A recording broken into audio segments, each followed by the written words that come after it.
And you may remember back when the pandemic began, the state acquiring 500,000 coronavirus tests from South Korea. Now a report from the Washington Post claims those were flawed, something the governor says is completely false. But tonight some state lawmakers still have questions. In an article by the Washington Post, a report claims Governor Larry Hogan spent nearly $9.5 million in state funding for the 500,000 coronavirus tests from South Korea, only to later find out they were flawed. According to the report, the Hogan administration then paid another $2.5 million to the same company for replacement tests.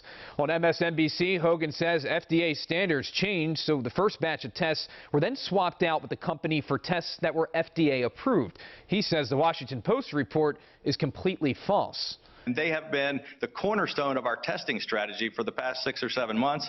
We've used nearly 400,000 of these tests. We use them on all of our outbreaks and clusters. So we announced that we got the second load of tests many months ago. The story was just completely false. Hogan called the initial purchase a game-changing step forward. Now, local officials in Maryland hoped the purchase would make screening for coronavirus in the state more widely available.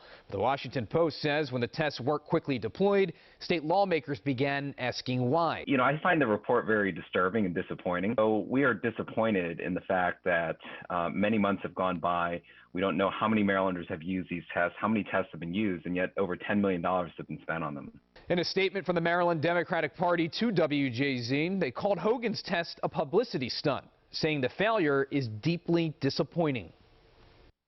And in a press release today, Governor Larry Hogan reiterated they have used 375,000 tests that were purchased from South Korea.